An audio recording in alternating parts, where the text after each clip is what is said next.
চট্টগ্রামে জলাবদ্ধতা দীর্ঘদিনের পুরনো একটি বিষয়। তবুও মাননীয় প্রধানমন্ত্রী হয়তো এই সম্পর্কে কিছু বলতে চান। মাননীয় প্রধানমন্ত্রী। জি, ধন্যবাদ মাননীয় স্পিকার।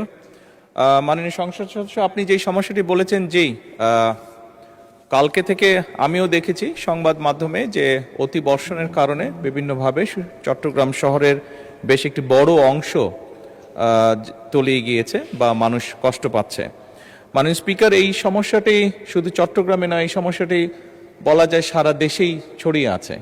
এটির সাথে আমাদের অনেক কিছু নির্ভর করছে। ঢাকা শহরে এরকম অনেকগুলো বিষয় আছে যেখানে একটু বৃষ্টিতেই পানি বন্ধ হয়ে যাচ্ছে, আটকে যাচ্ছে, জলাবদ্ধতা তৈরি হচ্ছে। মাননীয় স্পিকার, এটি অনেক দিনের সমস্যা আমাদের। মাননীয় সংসদ সদস্য বলেছেন বিদেশি বিশেষজ্ঞ বা দেশীয় বিশেষজ্ঞ। আমার মনে হয় মাননীয় স্পিকার, এই বিষয়ে একজন রাজনীতিবিদ, একজন বিশেষজ্ঞ ছিলেন। উনি হচ্ছেন শহীদ রাষ্ট্রপতি জিয়াউর রহমান, যিনি সমগ্র বাংলাদেশে খাল খননের মাধ্যমে যেমন পানির রিজার্ভার তৈরি করেছিলেন, একইভাবে বন্যা বা জলবদ্ধতাও দূর করেছিলেন। এবং মাননীয় স্পিকার, আমাদেরকে ঠিক একই কাজে আবার ফিরে যেতে হবে। বর্তমান সরকার কর্মসূচিটি নিয়েছে, খাল খনন কর্মসূচি। সারা দেশে এটি করা সম্ভব, সারা দেশে আমরা এই কাজটিও শুরু করেছি। শহর অঞ্চলগুলোতে যেটি সমস্যা হচ্ছে মাননীয় স্পিকার, বিভিন্ন যেই লেকগুলো আছে শহরের ভিতরে বা যেই ড্রেনগুলো, বড় নালাগুলো আছে, খালগুলো আছে, এইগুলো আমরা বিভিন্ন জিনিস ব্যবহার করি, যেমন প্লাস্টিক বোতল, পলিথিন ছাড়াও বিভিন্ন জিনিস যেগুলো ব্যবহার করে আমরা যারা বসবাস করছি, তারা অসচেতনভাবে এইগুলো দিয়ে আমরা এই খাল বিলগুলোকে বন্ধ করে দিচ্ছি।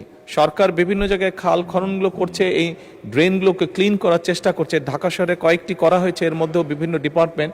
কিন্তু 7 থেকে 10 দিনের মধ্যে গিয়ে মাননীয় স্পিকার আমরা দেখছি যে আবার মানুষজন অসচেতনভাবে এইগুলোতে বিভিন্ন ময়লা ফেলে জিনিসগুলোকে ব্লক বা ময়লা করে দিচ্ছে। এখানে ঢাকা 12 সাইফুল ইসলাম সাহেব আছে, সাইফুল আলম মাননীয় সংসদ আছেন, ওনার এলাকাও এই সমস্যাটি আছে। কয়েকদিন আগে উনি আলাপ করছিলেন আমার সাথে এই বিষয়টি। আমি অন্যান্য এলাকাও যারা সংসদ সদস্য আছেন তাদের সাথে আলাপ করেছি। এটি একটি বিরাট সমস্যা মাননীয় স্পিকার। আমি মনে করি সরকার যে উদ্যোগ নেবে, অবশ্যই নিচ্ছে, আরও নেবে।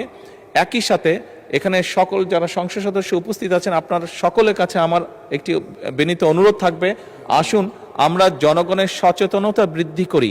সচেতনতা বৃদ্ধি করার মাধ্যমে কিন্তু এই সমস্যাটা অনেকাংশে কমিয়ে আনা সম্ভব হবে।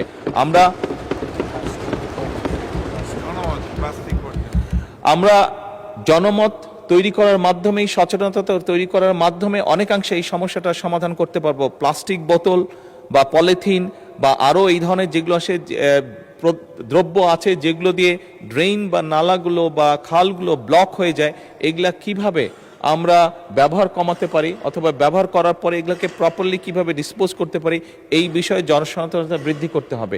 এটি সরকারের পক্ষ থেকে উদ্যোগ নেওয়া হচ্ছে মাননীয় স্পিকার। কিন্তু আমরা সংসদ সদস্য যারা, আমি মনে করি আমাদের একটি নৈতিক দায়িত্ব আছে এই বিষয়ে জনগণকে সচেতন করার।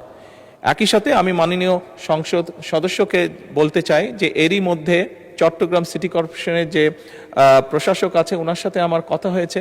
উনি এর মধ্যেই চেষ্টা করছেন, কিন্তু এখন তো এটা অনেক বড় একটা ওয়াটার লগ হয়ে গিয়েছে, স্বাভাবিকভাবে একটু সময় লাগবে।